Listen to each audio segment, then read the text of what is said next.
Bem-vindos ao Historizando! O nosso assunto de hoje, o nosso curta Historizando de hoje, é sobre a nossa primeira Constituição. A primeira Constituição brasileira de 1824. A gente vai entender um pouquinho mais sobre ela e a gente vai entender por que ela vai ocasionar várias situações no primeiro reinado.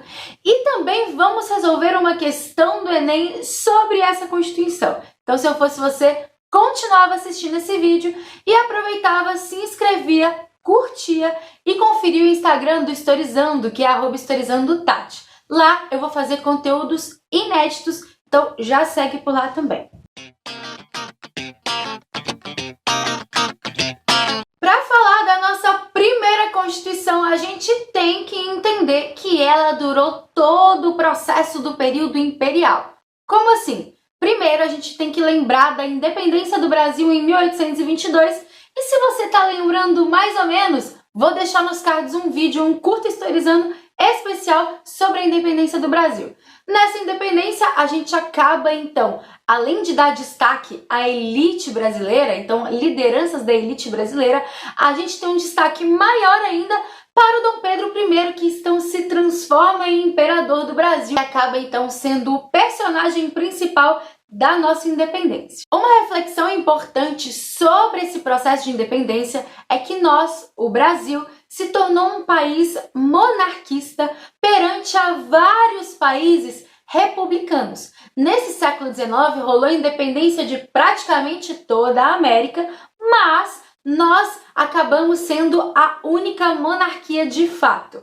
E não só uma monarquia, mas uma monarquia constitucional. E é por isso que nesse vídeo a gente vai entender a nossa primeira Constituição, como ela funcionou. A princípio, o que uma Constituição precisa? De uma Assembleia Constituinte, dessa galera então que vai se reunir e formar o conjunto de leis do país. E essa Constituição de 1823 vai ter o apelido de Constituição da Mandioca.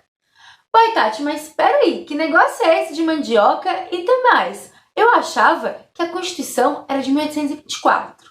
Duas coisas que a gente precisa entender. Primeiro, com relação à mandioca, é que essa primeira Constituição vai ser baseada num voto por alqueires de mandioca.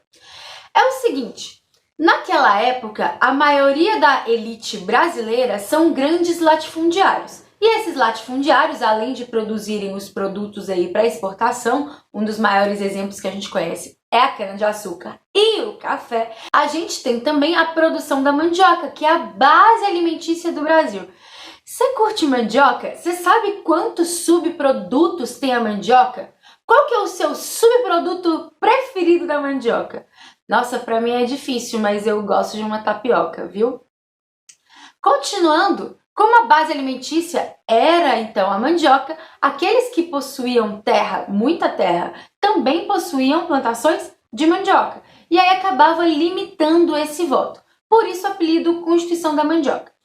Além disso, essa Constituição promovia outras questões, como, por exemplo, os três poderes, que é o Executivo, Legislativo e Judiciário, que desde o século XVIII já existia essa prática. Tem também uma tentativa de limitar o poder do imperador, porque a elite brasileira queria sim o Dom Pedro I para ajudar na independência, mas agora quem quer governar é justamente essa elite. E outro fator super relevante é que essa Constituição da Mandioca é liberal na teoria, mas não na prática. Uai, como assim? Pois é, praticava-se muitas questões liberais, inclusive determinadas lá no Iluminismo do século XVIII, como, por exemplo, os três poderes, mas ao mesmo tempo não era tão liberal assim. Afinal de contas, os escravizados continuam sendo escravizados, então que liberdade é essa? Por isso, uma excelente crítica para essa primeira Constituição.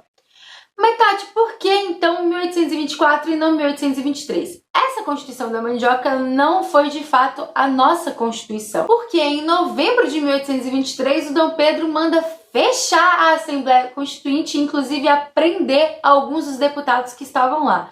Nossa, que confusão! Confusão tanta que foi chamada de Noite da Agonia, justamente porque o autoritarismo aí do Dom Pedro I já surge a partir da Constituição, antes mesmo dela ficar pronta. E é por isso que a nossa Constituição de 1824 Na verdade, foi uma reformulação aí dessa da Mandioca e se transforma numa Constituição outorgada. Dom Pedro I, junto com alguns portugueses aliados dele, vão modificar essa Constituição e outorgar, e o Dom Pedro I vai obrigar essa Constituição a ser a nossa Constituição brasileira.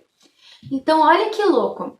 A nossa primeira Constituição foi, então, imposta por um imperador português. Essa história do Brasil é coisa de louco. Nessa Constituição outorgada e imposta pelo Dom Pedro I, existiram algumas modificações. As mais interessantes para a gente entender são duas. Primeiro, a relação, então, dos poderes. Lembra que eram 3 poderes que o iluminismo aí já pregava desde o século XVIII com Montesquieu? Então, executivo, legislativo, judiciário? Pois é, não serão mais 3 poderes, serão 4 poderes. Uai, Tati, quem é esse 4º poder? Esse 4º poder não é nada mais nada menos do que o próprio Dom Pedro I com o chamado poder moderador. E esse poder moderador, além então de ser um poder exclusivo do imperador, tem mais. Lembra que os 3 poderes lá no iluminismo, então, têm uma equidade com relação a poderes? Pois é, o executivo, legislativo e judiciário, ninguém é maior do que o outro. Só que tem um porém. No poder moderador, a gente tem, então, um poder acima dos outros 3. Olha que gracinha! É o Dom Pedro I fingindo uma Constituição, fingindo uma liberdade, mas na verdade ele está ficando com o poder acima de todo mundo, se transformando num cara super autoritário. E aí tomem cuidado, porque muitos falam do absolutismo nesse período. Seguinte, eu não posso falar de absolutismo porque eu tenho uma carta constitucional, eu tenho então definição de leis. Logo, o Dom Pedro I de fato tem um poder muito forte, mas ao mesmo tempo ele não domina como um todo porque existe uma Constituição. E segundo, que é um pouco anacrônico falar de absolutismo, já que ele está localizado lá no Antigo Regime. E se você não viu o vídeo do Antigo Regime, tem um curto historizando específico para te explicar o que é esse Antigo Regime. É claro que você pode falar que Dom Pedro I tem características absolutistas, ou então que se parece com o absolutismo, mas eu não posso falar que Dom Pedro I, então, praticou ou foi absolutista. Além desse poder moderador que está acima aí de todo mundo, que pode dissolver Senado, dissolver Câmara, com atitudes altamente autoritárias, existe também a questão do voto. O voto anteriormente, que era pelos alqueires de mandioca lá, privilegiando muitos latifundiários brasileiros, agora é um voto censitário. Voto censitário é um voto através da renda, da grana. Então tem uma determinada quantidade de grana que você tem que ganhar por ano para poder votar. E dessa forma, eu não privilegio apenas os latifundiários, mas os comerciantes portugueses também. E lembrando que os portugueses vão apoiar bastante o Dom Pedro I ao longo do primeiro reinado, por isso é muito interessante para ele colocar um voto em que esses portugueses participem. E se portugueses, a maioria são comerciantes, eles não vão ter terra, eles não vão ser latifundiários. Sobre os processos religiosos, a gente tem uma religião oficial na nossa primeira Constituição. A Constituição de 1824 tem a religião católica como oficial, então uma aliança aí com a Igreja Católica.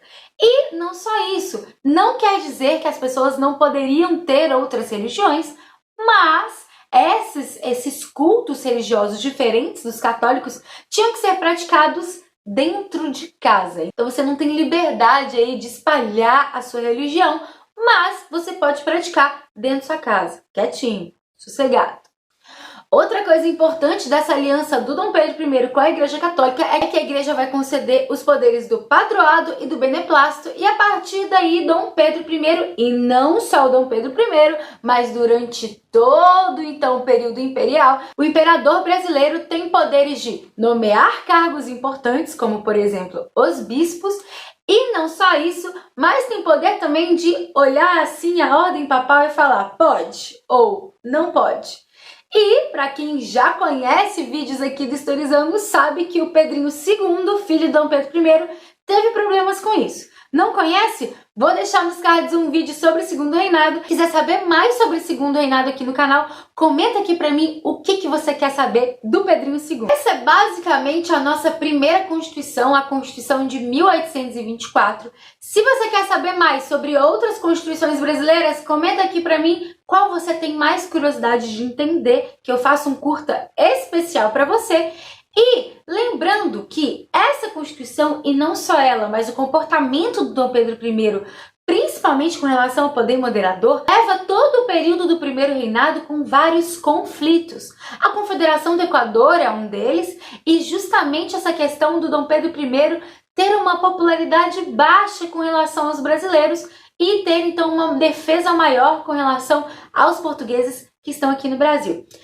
Quer saber mais? Quer saber de Confederação do Equador? Comenta aqui pra mim, Tati, quero vídeo de Confederação do Equador. Ou então, Tati, quero vídeo sobre os conflitos entre partidos no primeiro reinado. Comenta aqui que eu vou fazer só pelo seu pedido. E para finalizar, eu vou testar esse formato com uma questão do Enem. E se você quer mais vídeos com questões do Enem, comenta aqui, Tati, quero mais correção de questão do Enem. E eu trouxe uma questão justamente sobre a nossa primeira Constituição. Vamos dar uma olhada? Essa questão é do Enem de 2011, então vamos entender o texto.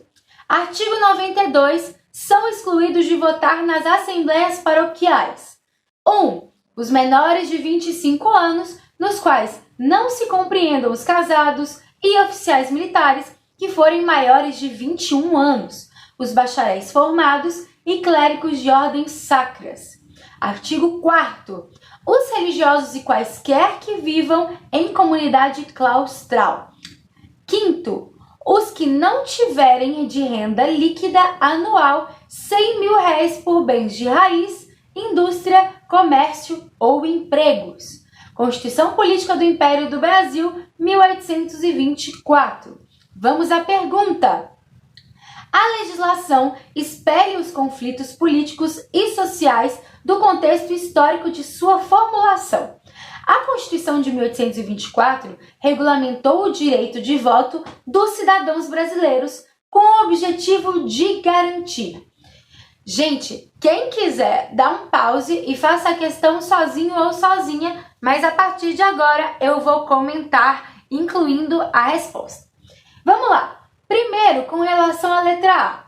O objetivo, então, do que a gente acabou de ler é o fim da inspiração liberal sobre a estrutura política brasileira? Gente, mais uma vez, primeiro que a nossa Constituição, como a gente viu nesse vídeo, tem uma inspiração liberal, porém a prática é diferente. A partir daí eu posso determinar só com esse texto esse fim da inspiração liberal? Não, é muito drástica essa alternativa. Vamos para a letra B. A ampliação do direito de voto para a maioria dos brasileiros nascidos livres. Se a gente olha a primeira frase do texto, são excluídos de votar. Se a gente já está falando de exclusão, na letra B é uma contradição, porque está falando de ampliação. Então eu também ignoro. Letra C. A concentração de poderes na região produtora de café, o Sudeste brasileiro. Em nenhum momento a limitação do voto, pelo menos nos artigos que a gente leu aqui, em nenhum momento tem uma relação direta com a região.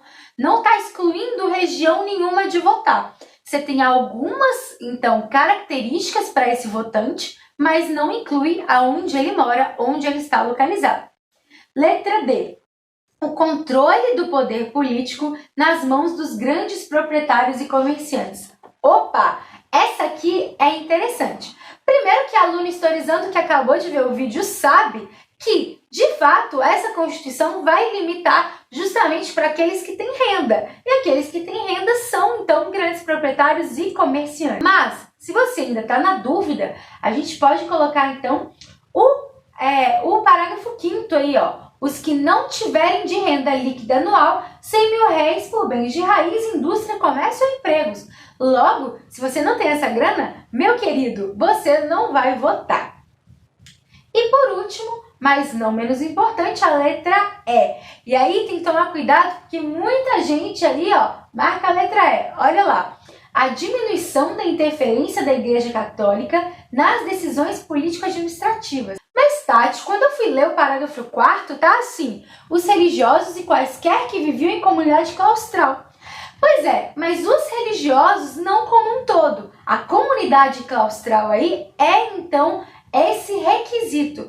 E, gente, quem vive em comunidade claustral não é a maioria dos religiosos. São, então, pessoas que se isolam aí para estudar a religião, para aprender, enfim. Não são a maioria dos religiosos. Então, eu não posso, a partir desse parágrafo, marcar a letra E, porque eu não diminuo a interferência com relação a isso. O que está, então, o objetivo aí, e olha a pergunta, qual é o objetivo? Garantir o quê nessa Constituição? É justamente garantir essa participação política de grandes proprietários e comerciantes. Deu para entender? Então, a letra D é a resposta dessa questão. Bom, é isso. Eu espero que vocês tenham gostado. Se você gostou do Curta Historizando com uma questão do Enem, já comenta aqui para mim qual assunto você quer ver junto com uma questão do Enem, ou se tem alguma questão do Enem que te aflige e que você quer entender mais da matéria, comenta para eu poder saber quais vídeos você quer aqui no Historizando. Não se esquece de se inscrever no canal, não se esquece de curtir esse vídeo e ajudar o Historizando a crescer cada vez mais, para eu poder ajudar vocês cada vez mais. E tem o Instagram, que é @historizandotati. Se eu fosse você, não perdi o conteúdo que tem por lá também. E aceito sugestões para o que você quer ver, tanto aqui no Historizando, quanto lá no Instagram, Historizandotati. Vou deixar aqui um vídeo muito legal e que tem a ver com o assunto para você continuar aprendendo. Muito obrigada pela sua atenção.